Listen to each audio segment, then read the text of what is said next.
Hello welcome friend, souls academy YouTube channel में आप सभी का स्वागत है। आज हमारा नया टॉपिक रहेगा विद्युत रासायनिक श्रेणी, इलेक्ट्रोकेमिकल सीरीज। देखिए इंपॉर्टेंट टॉपिक है, आपको विद ट्रिक के साथ समझाई जाएगी। इसके क्या क्या उपयोग है वह उपयोग भी आपको समझा दिए जाएंगे, जो कि एग्जाम की बेसिक पॉइंट ऑफ व्यू से बहुत इंपॉर्टेंट क्वेश्चन होते हैं। इसमें छोटे से लेकर बड़े क्वेश्चन पूछे जाते हैं, इसलिए आपको सिर्फ और सिर्फ वीडियो क्या करना है, एंड तक देखना है। देखिए ये है हमारी विद्युत रासायनिक श्रेणी। यह है विद्युत रासायनिक श्रेणी का क्रम, ऊपर से लेकर नीचे, और ये भी इसके नीचे है। इन CD के नीचे क्या आ जाएगा, Ni, NaSN। ये क्या है, थोड़ा बोर्ड छोटा रह गया, इसलिए आपको इस क्रम में दिखाया गया है। देखिए लिथियम, ये विद्युत रासायनिक श्रेणी क्या है, यह है SRP का बढ़ता हुआ क्रम। क्या है SRP, यानी कि मानक अपचयन विभव, मानक अपचयन विभव का बढ़ता हुआ क्रम। मानक इलेक्ट्रोड विभव, मानक अपचयन विभव, स्टैंडर्ड रिडक्शन पोटेंशियल का क्या है, बढ़ता हुआ क्रम है। देखिए इसका होता है सबसे कम -3.04 वोल्ट। इसका सबसे कम SRP होता है, इसका -3.04। और जैसे जैसे नीचे बढ़ते जाएंगे तो इसका मान बढ़ता जाएगा। सही है। फिर होता है हाइड्रोजन, इसका होता है 0 वोल्ट, और सबसे अधिक होता है +202.87 वोल्ट। देखिए विद्युत रासायनिक श्रेणी में सबसे ज़्यादा SRP किसका होता है, -3.04 लिथियम का। सबसे अधिक SRP किसका होता है, F2 का। और हाइड्रोजन क्या होता है, नॉर्मली होता है। बस आपको बेसिकली 3 पॉइंट याद रखने हैं, उसके बेसिस पर हम इसके कुछ भी डेफिनेशंस हैं और इसके क्या जो भी अपन को इम्पोर्टेंट चीज़ें हैं वह आपको यहाँ पर नोट करा दी जाएगी। देखिए यदि अगर हम इसको याद रखना चाहें तो कैसे याद करेंगे। देखिए ये हो जाएगा हमारे लेकर परात, काना, मजे से आई। भाई कान्हा जी मजे से बारात लेकर आ रहे हैं, तो लेकर बारात कान्हा मजे से आए। मन जो करे फेंक दे, ये दोनों को कहा जाएगा फेंक दे। लेकर बारात कान्हा मजे से आए, मन जो करे फेंक दे। नी सुने प्रभु, प्रभु नहीं सुनेंगे। ये हो जाएगा नी सुने प्रभु। ये हाइड्रोजन, अब हाइड्रोजन तक याद रखना है आपको। फिर ये पूरा हो जाएगा हमारा छाप, कैसा, CHAAP छाप। और F2 का आपको याद रखा ही है, शुरुआत Li से एंड F2 से, मध्य में आ जाएगा हाइड्रोजन। तो ये हमारी विद्युत रासायनिक श्रेणी। ये है, इसका क्रम किस प्रकार है, यह F2 से Li की ओर बढ़ रहा है, डाउन से अपवर्ड, डाउन से अपवर्ड की तरफ बढ़ रहा है। कैसे,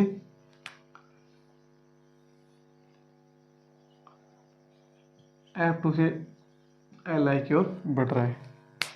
अब देखिए इसके क्या क्या उपयोग है, इससे ज्ञात कर सकते हैं हम अपचायक प्रकृति।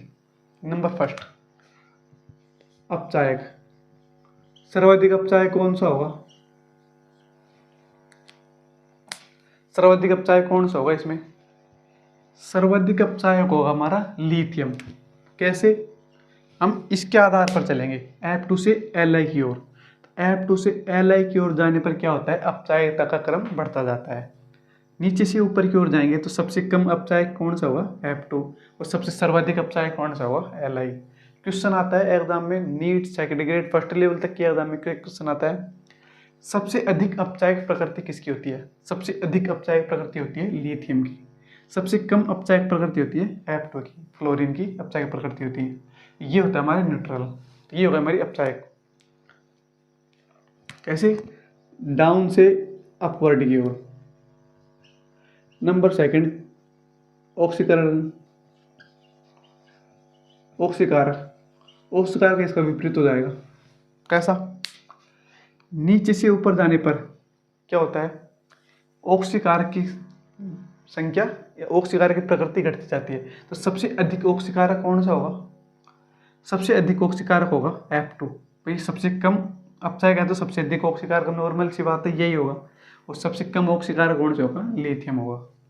ये होगा हमारा ऑक्सीकारक। नंबर थर्ड, क्रियाशीलता। देखिए, नीचे से ऊपर जाने पर F2 से Li की ओर जाने पर क्रियाशीलता का मान निरंतर बढ़ता जाता है।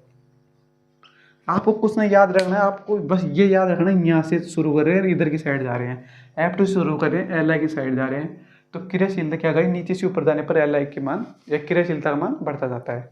नंबर फोर्थ, हाइड्रोजन से ऊपर वाले तत्व। हाइड्रोजन से ऊपर वाले तत्व क्या होते हैं? तनु अम्ल में से हाइड्रोजन गैस को मुक्त कर सकते हैं। कैसे?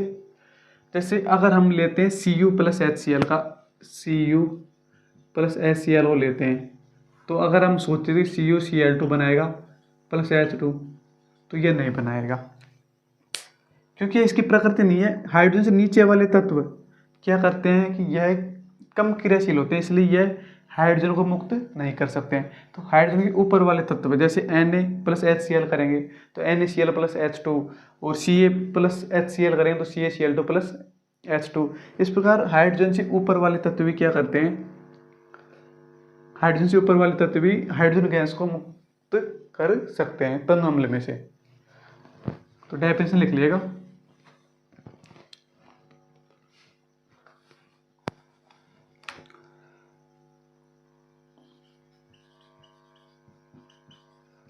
हाइड्रोजन के ऊपर वाले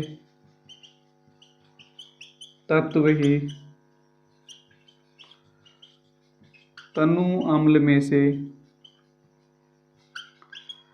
हाइड्रोजन गैस मुक्त कर सकते हैं। नंबर फिफ्थ पॉइंट क्या है, ये तो समझ आ गया आपको। हाइड्रोजन गैस के, हाइड्रोजन के ऊपर वाले तत्व, हाइड्रोजन के ऊपर वाले तत्व जितने भी हैं ये सभी क्या करेंगे, हाइड्रोजन गैस को मुक्त करेंगे, नीचे वाले तत्व नहीं करेंगे। नंबर फिफ्थ, यानी कि ऊपर वाला तत्व श्रेणी में नीचे वाले तत्व को प्रतिस्थापित कर सकता है। कैसे? Zn है और Cu है, ये इस हमको मेन क्या फोकस करना है, हाइड्रोजन। हाइड्रोजन ऊपर वाले तत्व क्या होते हैं, Zn, और हाइड्रोजन नीचे वाले तत्व ये हो गए। तो ये तत्व इनको प्रतिस्थापित कर सकते हैं, न कि ये तत्व इनको प्रतिस्थापित कर सकते हैं। कैसे? देखिए, Zn प्लस CuSO4, एक तो ये हो गया हमारा, ये हो गया हमारा ZnSO4 प्लस Cu। देखिए, यदि अब अभिक्रिया देखते हैं तो ZnSO4 बनेगा प्लस Cu, तो यहाँ पर बनेगा CuSO4 प्लस Zn। अब देखिए क्या कह रहा है कि ऊपर वाला तत्व नीचे वाले तत्व को प्रतिस्थापित कर सकता है। ये ऊपर वाला है, ये नीचे वाला है, तो यह तो इसको प्रतिस्थापित कर सकता है, तो ये हो जाएगा हमारी अभिक्रिया सही। लेकिन ZnSO4 को Cu प्रतिस्थापित नहीं कर सकता, इसलिए ये अभिक्रिया हमारी नहीं बनेगी। तो ये हो गई हमारी, ये अभिक्रिया नहीं बनेगी और ये अभिक्रिया हमारी बन जाएगी। तो इस प्रकार हम ज्ञात कर सकते हैं कि सर्वाधिक अपचाय कौन सा है और न्यूनतम अपचाय कौन सा है। अब देखिए, एक बात मैन नोटिस करने की, क्या हमको सिर्फ और सिर्फ SRP का हाई अपचयन विभव दिया गया है, SRP का बढ़ता हुआ क्रम है। तो एक होता है SOP का मतलब ऑक्सीडेशन, जहां पर ऑक्सीकरण होता है। अब जैसे Zn से Zn+2 में ऑक्सीकरण हुआ था, तो यदि हमको इसका मान दे रखा है, मान लो 0.03 वोल्ट, 0.03 वोल्ट, और अब देखिए ये होगा हमारा एसओपी में, और यदि हम इसका अपचय विभव ज्ञात करेंगे तो यह पहले इसको हम एसआरपी में कन्वर्ट करेंगे।